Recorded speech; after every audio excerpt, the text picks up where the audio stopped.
So while Derrick is coming up, it's my pleasure to introduce him. Derrick served at the DEA for 28 years, 9 years of which he was in charge of the Special Operations Division at the DEA. His father was also a DEA agent for 3 decades. And Derrick is going to speak for about 20 minutes to kind of set the stage, and then we'll engage him in a conversation. Thank you. Thank you, Peter. Good morning, everyone. Thank you for coming to the SOF. I know Stu back there normally speaks a lot longer, but he gave us a couple extra minutes. So my name's Derrick Maltz. I used to be the agent in charge of the Special Operations Division. So I want to give you a little background. I mean, obviously, everyone in this room knows that our world is changing daily, right? We have all this stuff going on in the world and in America. People are dying left and right because of these transnational criminal organizations, terrorists, whatever you want to call them. And last week in Florida, these poor 17 kids and teachers were killed, right, in a school shooting. So we have a lot of work to do, all of us, okay? So I was in charge of the largest and oldest task force in America up in New York. My father, you can see a picture of him. So he was in charge 11 years. He kind of got me involved in this field. But on 9/11, I think a lot of our worlds have changed, right? And thank you all the men and women in the audience involved with the DOD, because I know your sacrifices that you've made. So when the towers went down, you know, I was in the Special Operations Division when it was a small little operation in Lorton, Virginia. And my brother Mike was the Air Force Pararescue 38th Squadron out of Valdosta, Georgia. He was so excited because he wanted to go fight in Afghanistan. In Enduring Freedom, his helicopter crashed. He came back in a body bag. So yeah, I have a lot of passion for the topic I'm going to discuss because this is serious business. They had a saying in the Air Force Pararescue that others may live. Well, that's what I'm trying to do in my retired life now. So when I went to Afghanistan, this was my trip. They flew me over to the site where my brother's helicopter crashed, and it was kind of giving me some closure. I get to throw a wreath down over the crash site on the way to Bagram. So like I said, I do have a lot of passion. It's my last day in the job at the SOD 2014. As you can see, I was pointed to the towers, right? Because that's what we're talking about today. Dallas, right? Look at that poor cop, executed, right? And, you know, you guys know, you watch the news. This is what I watch every day. First day in the job.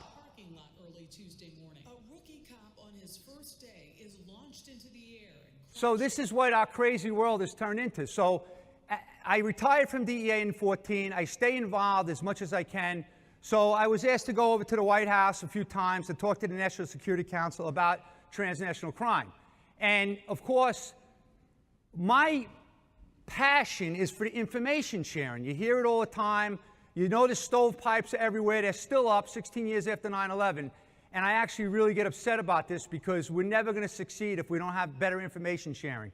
So anyway, when we talk about terror financing, of course there's going to be a problem between FBI and ICE because people have not accepted the fact that terrorists are turning to criminal networks for their funding. You can't have a wall between the crime investigators and the terror investigators. Terrorism is a crime, right? These people are involved in criminal activity before they get involved in terrorism.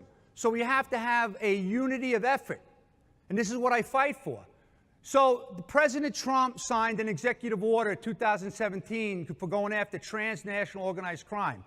And the cool thing about this is the fact that for the first time ever, my old operation got in the executive order as a good coordination center. Because like I said, we had a synchronization role, putting the pieces of the puzzle together. Working with DOD, we had DOD represented there as well. We worked closely with SOCOM, and Admiral McCraven was one of the best leaders that I ever met back in the day. But the problem is that it didn't just start in 2017. This is 2011. President Obama puts out his crime strategy. Same thing. This hearing will come to order. This is on attacking Hezbollah's financial network, and these global terrorists double as global criminals. Mr. Derrick Maltz is with us, the Executive Director of Government Relations at PenLink. And previously, Mr. Maltz led the Drug Enforcement Administration's Special Operations Division. I've witnessed the amazing results that have been achieved when agencies share operational intelligence and coordinate their efforts. Unfortunately, I have also witnessed the lost opportunities that have been created when information wasn't shared. We can't investigate terrorism in a cocoon. The American public expect the government to cooperate and share information on these major threat investigations, and we must work very hard to break down the barrier. Although criminal law enforcement, the intelligence community, and others working on terrorism have come a long way in sharing information, there's a lot more to be done. At this point in this country's history, we don't need any more Inspector General reports talking about lack of information sharing. We need some accountability on the people that aren't sharing. All you got to do is go after the people that aren't sharing. They'll get the message quick, right? But we don't do that. This is the biggest joke right here. 2010, Eric Holder put out this email where it says that the fight against organized crime is a top priority. Oh, okay, top priority.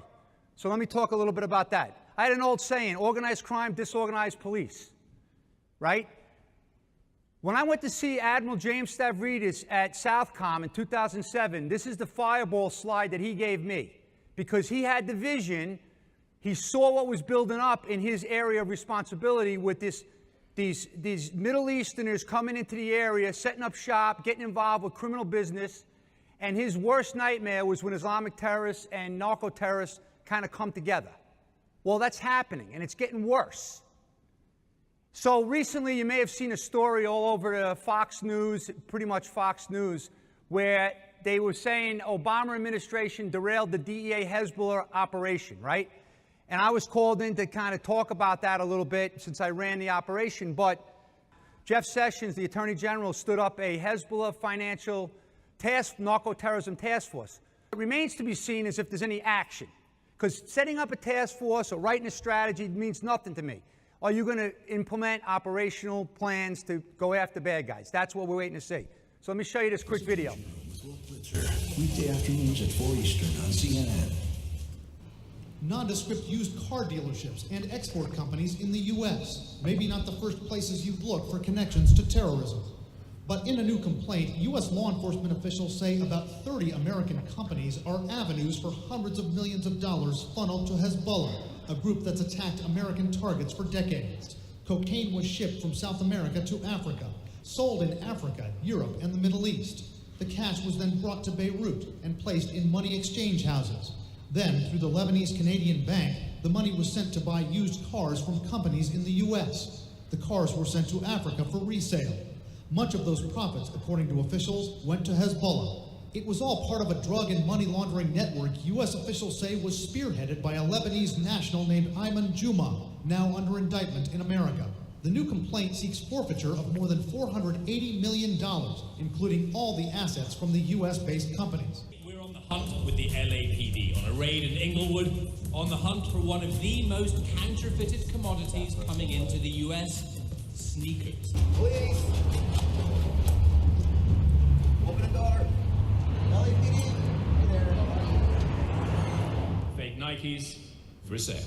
And why should we care? Those dollars are not going to some legitimate business. Those dollars are going to support drug trafficking organizations, organized crime, and in some cases, terrorist organizations.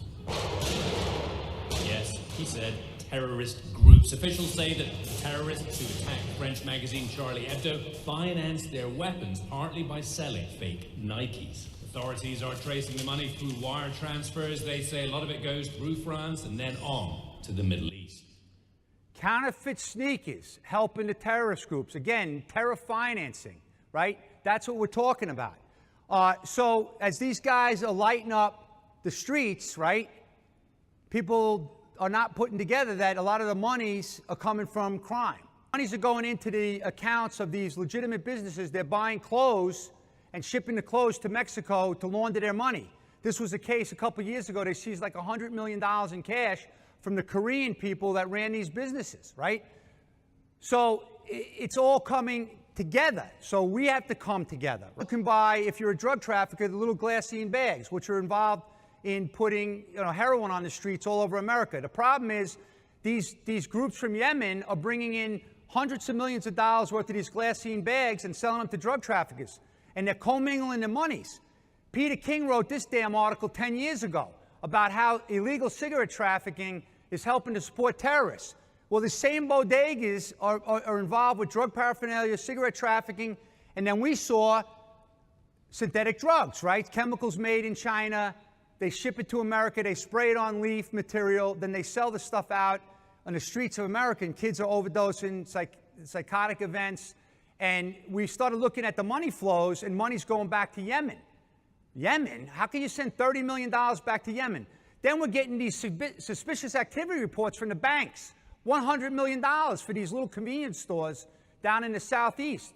We learned that they're buying all these weapons with the money, right? $100 million. Then we see these cigarette cases, right? Go do your own research. I do my research. It's very scary. You have these cigarette cases where everyone's saying there's terrorists involved with the cigarette stuff, right? Just read it. Go online and you can read it. I'm not going to read it to you, but Ray Kelly said that these guys were linked, right, to, terrorist groups, right? This is a more recent case that just happened in Virginia where they're talking about 600,000 cartons of cigarettes, $30 million. They're beating the system and they're commingling their criminal monies and sending it back to Yemen. Now, this is a case that happened, not too long ago. It's a bunch of Middle Eastern guys. They're involved with the welfare fraud, EBT fraud, synthetic drugs, illegal cigarette trafficking, everything I just talked about. So I said, again, they have these crazy little packages, K2, Spice, I'm sure you heard of it. All right, and why is Yemen a concern to me? Well, I'm sure many folks in this room know better than I what goes on in Yemen. In Barcelona, the guy's all over Facebook. But why is Yemen such a concern to me? Because the monies are going into the bank in the U.S., nothing fancy, and they're taking ATM withdrawals out every day of the week, and it's a fundraising campaign as well. This isn't going back to buy Girl Scout cookies, right? And this is a big problem. So, real quickly, I'm not going to get into this technology stuff, but as technology is moving so fast, right? I know everybody in this room understands how slow the government moves on this, and the laws, they're so antiquated. We're still operating on 1968 laws. Bitcoins, cryptocurrencies, this is another big issue when you talk about terror financing. We do have people in the government that actually do know how to do it. It's for really smart contractors. This is Silk Road. They shut down this website a couple years ago. This is Alpha Bay. This is another dark web activity where they shut this thing down, and the guy killed himself in Thailand as he's sitting in prison. So there is good stuff happening. This is a great case against Chapo Guzman. We had Homeland Security, DEA, and others working together, but Chapo Guzman is in jail, getting ready to face justice. So last week I was on the job. This is what I said to all my people. Not in a doom and gloom way, but as these threats are growing and our capabilities are going down because of bureaucracy, the gap is growing. It's continuing to grow. We're losing a handle on these bad guys. The only way we're going to close that gap is start coming together and using the tools of national power and our international partners as well, because that's critical for our public safety. There's a good article that was written about terror financing and how crime and terror come together. Terrorists need money to finance their operations. They need money for logistics, for recruiting, for training. You cannot do that with American Express and Visa. You need a suitcase of cash. When you go to Benin, let's say, and you want to move your cocaine, you got to pay the general in cash. You give him a suitcase of cash. You can't take out your Visa, right? That's the way it works. When I was at SOD, I kept these two things on my wall. After 9/11, Rudy Giuliani was questioned about could they have done more. We did all we could. This lady's talking about how her brother and 33,000 others deserve the privilege of a warning. The public expects law enforcement to do stuff proactively. You can't sit back like a fireman and when the bell rings, you go out and you put it together after the fact. You have to be proactive. So my 2018 goal is this. Ronald Reagan said it, right? You can't get them to see the light, make them feel the heat. And that's what I say. If you want to be the Attorney General, you want to be the head of DHS, the head of Department of Justice, the head of this agency, that agency, you take on a big responsibility, okay? Thank you very much.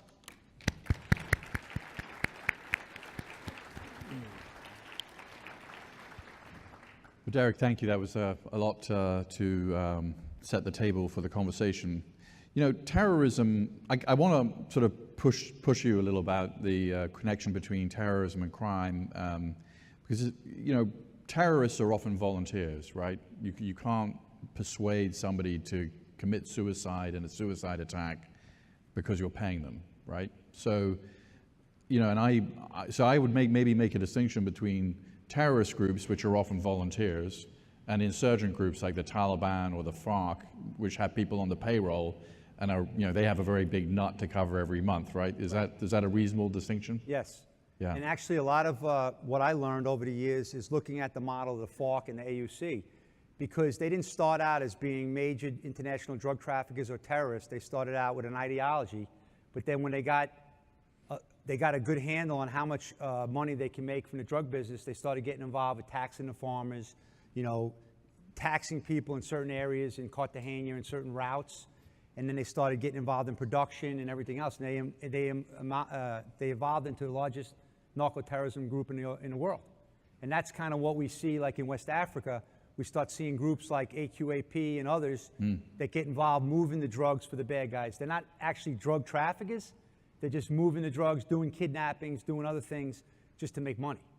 Yeah, and is the Taliban operating much like the FARC did then? Yeah, I mean, the Taliban is another whole story we could talk all day about. I mean, DEA had a large presence in Afghanistan, actually, and in Afghanistan, obviously, a lot of what they're doing is being generated from, heroin and opium business in Afghanistan, because they're producing so much heroin over there, and the money's going back to the Taliban and to the other extremist groups. And what can be done? DEA did have a big presence in Afghanistan. I don't know if they still do, but I mean, no, they don't have there were a lot of kingpins that were identified, a lot of evidence was produced, and we never really had a great plan to take them down and maybe extradite them, because we didn't have an extradition treaty with Afghanistan. How can you be a country like the U.S. and give this country so much money and not tell them we want to extradite the bad guys? That's why Colombia is a different country today, because we extradited and put people in jail in America. And Mexico is kind of following that trend, and hopefully over the next 10 years. But in Afghanistan, taking people off the battlefield and bringing them back to prison was a good plan that we never really were able to execute. We were able to get a few guys, Haji Bachko, Haji Juma Khan, Haji Bashir Norzai, but there's plenty of them out there. And part of the problem in Afghanistan is, when you have drug eradication programs, often they target poor farmers who can't pay the bribe, not the guy who's making all the money at the, right? Right. I mean, the kingpins are often, they're not even in Afghanistan necessarily. Right. They might be in Pakistan. Exactly. Yeah, it's very difficult because you are hurting legitimate farmers as well. On the opioid crisis, I mean, I think more Americans are being killed by opioids than by car accidents at this point. So it's a major crisis. What do you sort of advocate can be done about that? I advocate the same thing I've been advocating since I started in the New York Drug Enforcement Task Force. You need a unity of effort. You need all the tools and experts from each agency, because people bring a lot to the table. And in the case of the opioid crisis, you also need to work closely with industry, which they're starting to do. Education is critical. You have to have a focus group, like a task force of the experts going after the supply route, like in China, for an example, with the fentanyl. You have to work with the Chinese government, which I know that they're doing, but it's very slow, because the export in certain chemicals out of China isn't illegal. You have to work with the other countries, like in Central America and Mexico. A lot of the chemicals, like now, the cartels are taking over the business around America with heroin and fentanyl.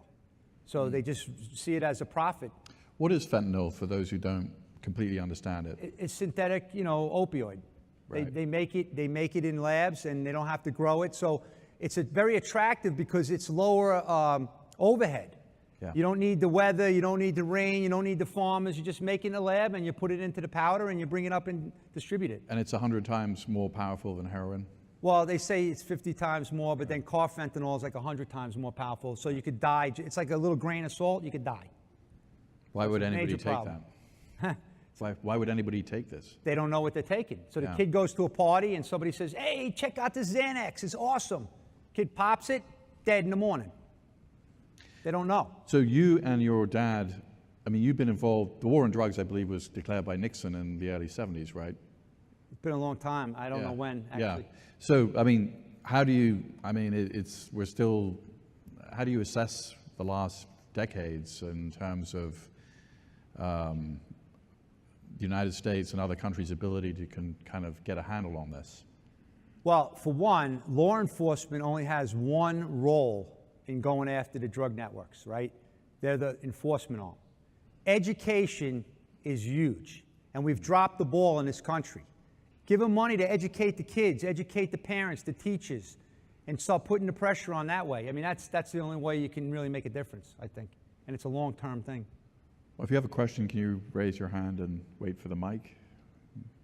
See, it's hard for me to. Okay, this gentleman here in front. We're sort of blinded by the lights here, so it's.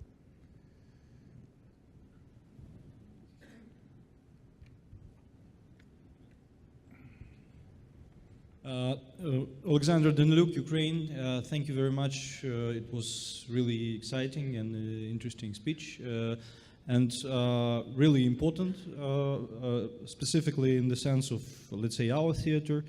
I'm not quite sure if you're familiar with that, but we had one Russian defector, former MP Voronenkov, who defected to Ukraine probably 1.5 years ago.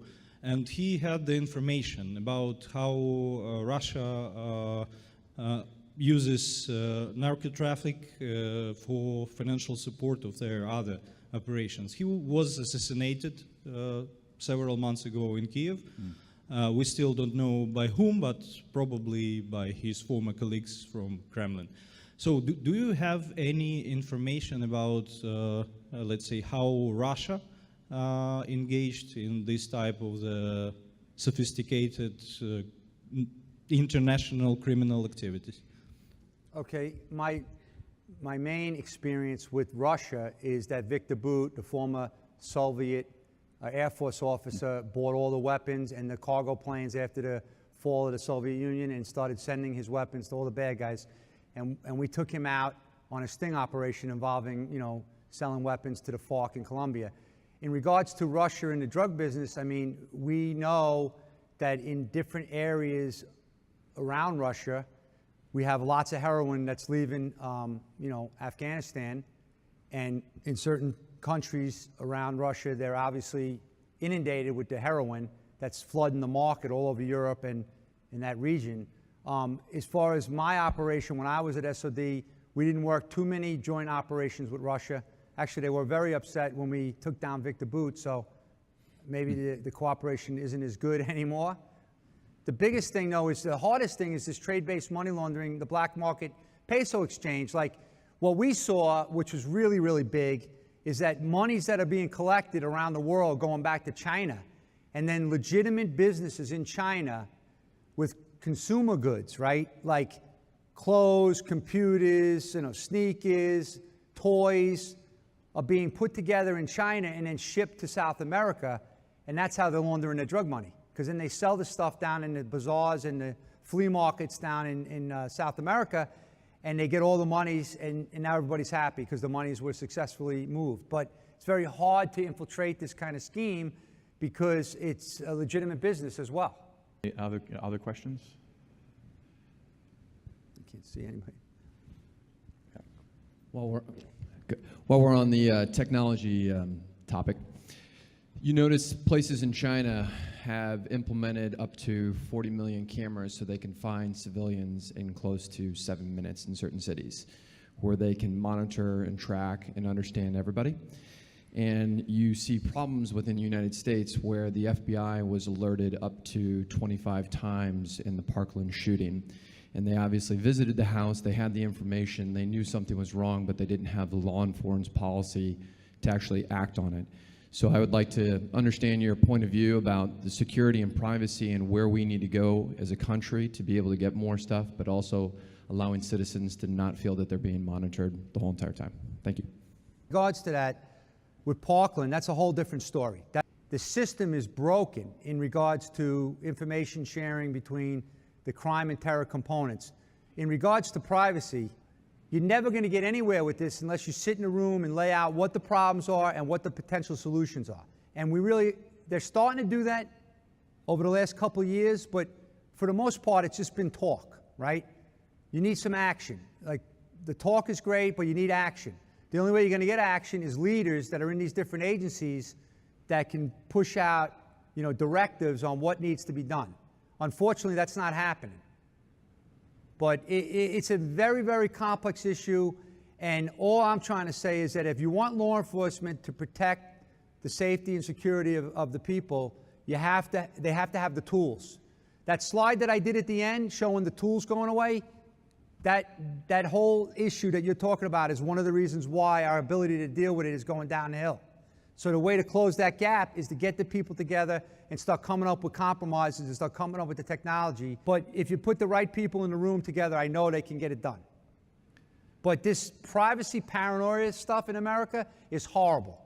So the media's got people thinking that we're doing something wrong. Well, following up on the Parkland question, I mean, whenever you see kind of a mass shooting event, often that person has come to the attention of law enforcement. And I'll give you an example.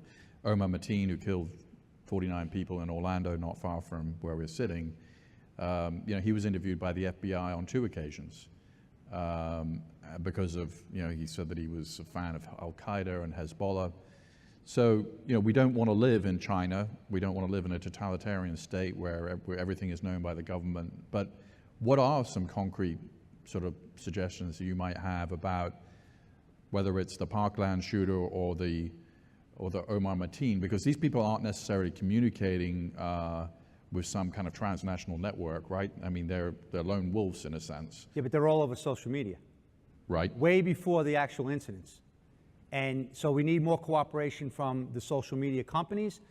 There's some algorithms, there's some unbelievable, data science going on in America where you could produce, keywords and then push this stuff to law enforcement or push this out to certain folks, because that's the indicators right there. Well, and Nicholas Cruz was posting on YouTube about being a school shooter. So how many, just I'm curious, how many people are posting these kinds of incendiary comments? Is it even possible? Obviously, this was a lead that wasn't followed, but I mean, presumably there are lots of people, there are many false positives, right? Yeah, that's one of the problems. I mean, in fairness to the FBI, which I can tell you this is a fact, they get millions of these leads every day. Not every day, that's an exaggeration, but you know what I mean.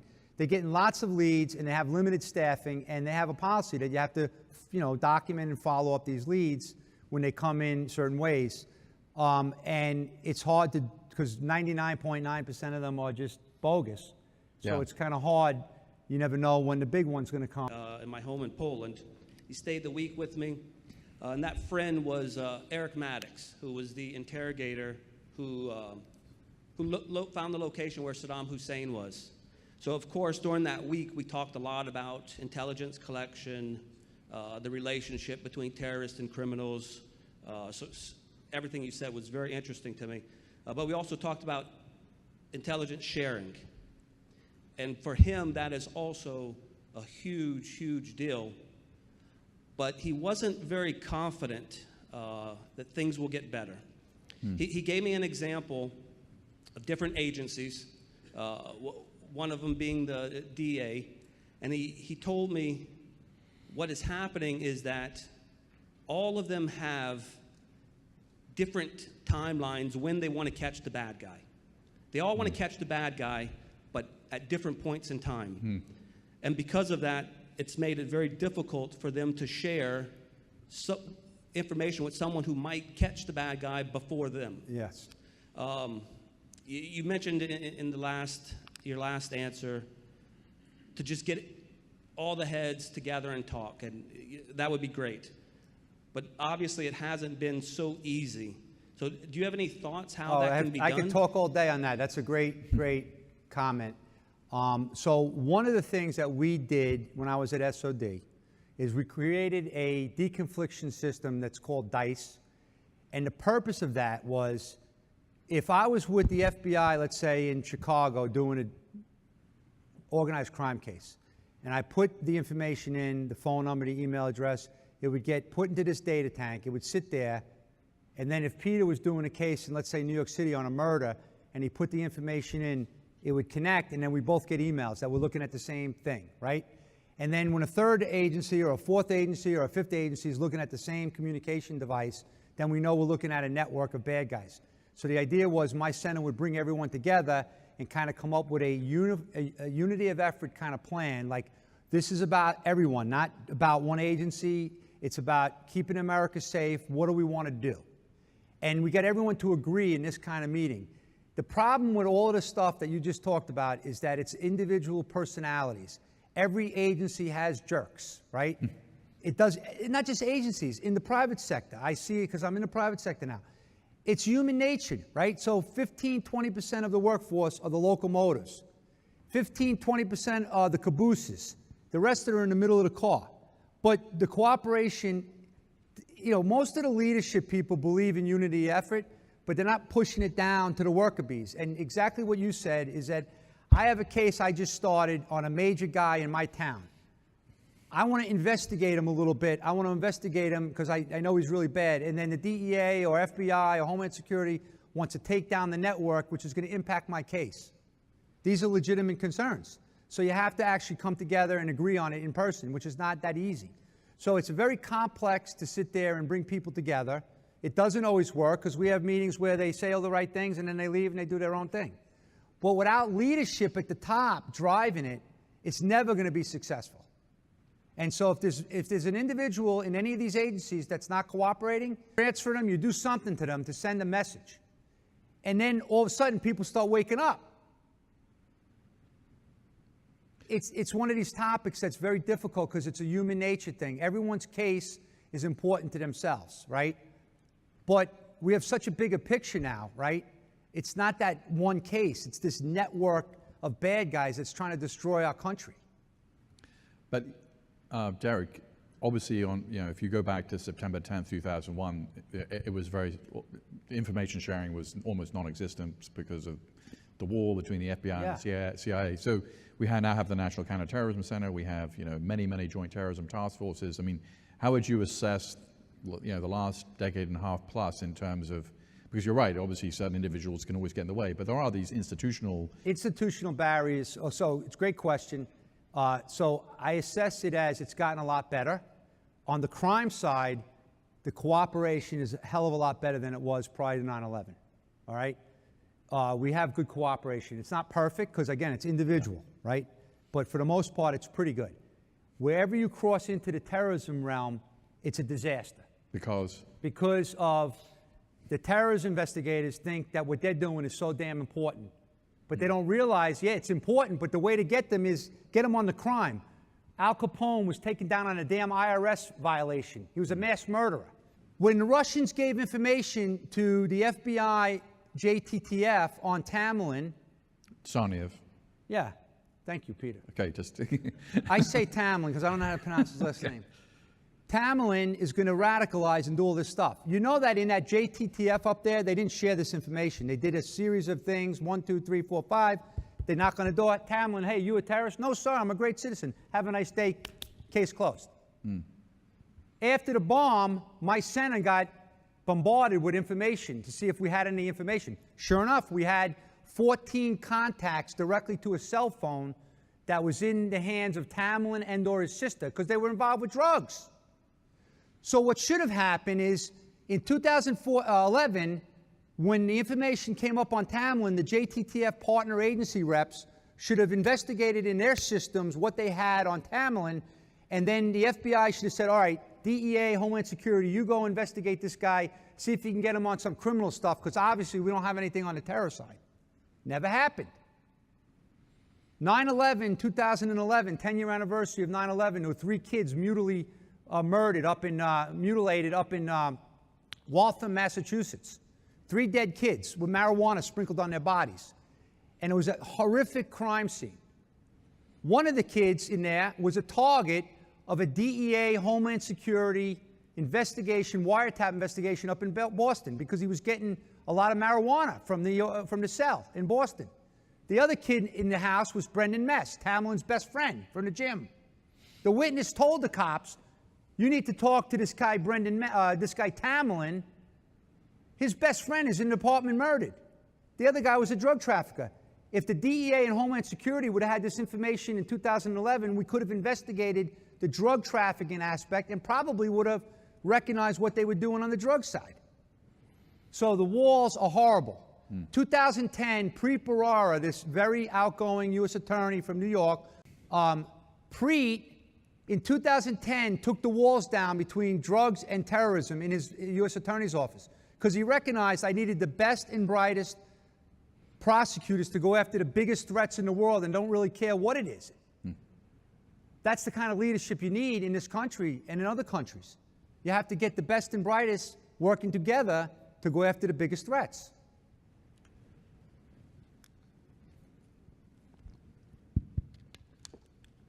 You mentioned the Department of Justice task force that was stood up to go against Lebanese Hezbollah. Was there anything in that directive that compelled interagency cooperation, specifically DoD support Great question. and State Department INL to help you out on this? Great question. I have not seen any directive. I am very friendly with John Cronin, who has reached out to me a couple times and tried to get lunch with me to kind of talk about this stuff. Because you can have all the task forces in the world, you can have all the policies in the world, if you don't have an implementation plan on how to go after it, it's not going to happen. So, I can't answer that question because I haven't seen it, but my gut feeling would be that hasn't been discussed.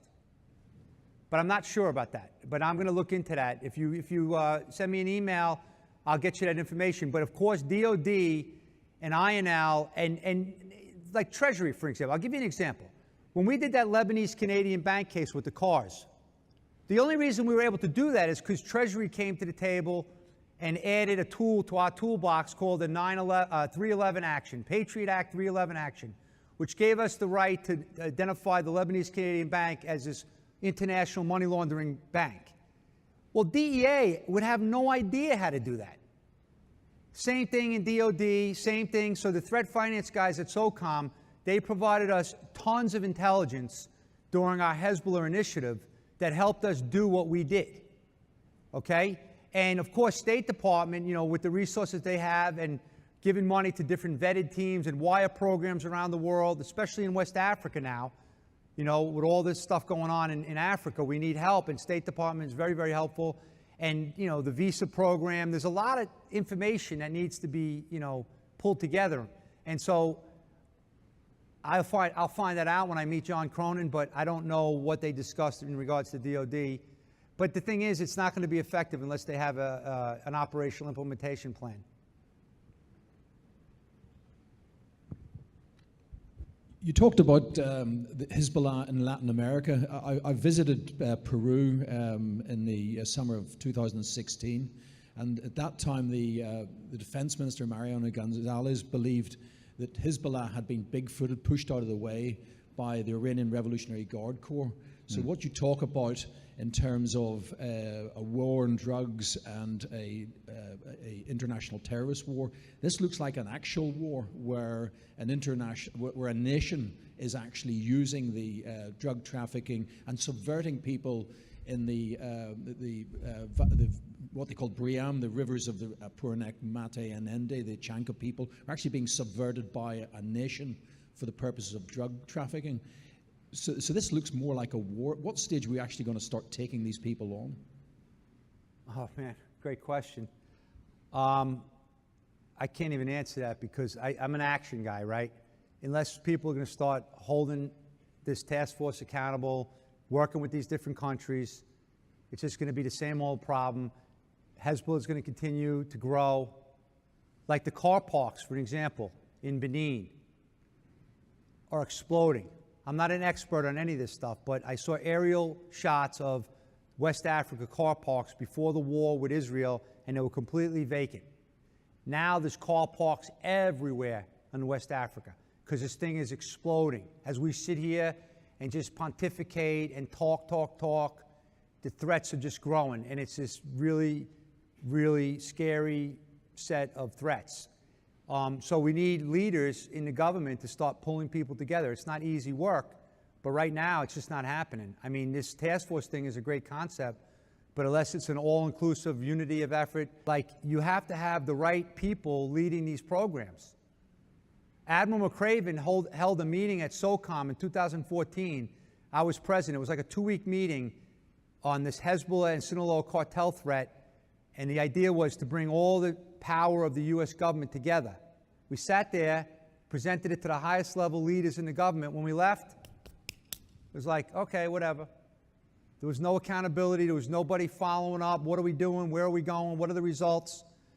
So the concepts, I wrote a 17-page paper after I retired, just as a lessons learned paper, because I'm not one of these guys that feels bringing up the past and picking on people that screwed up. Let's move it forward and get something solid. We already have something solid. Now we need an implementation plan. So now we just need the leaders to be more engaged and start directing their people what to do. They don't do that.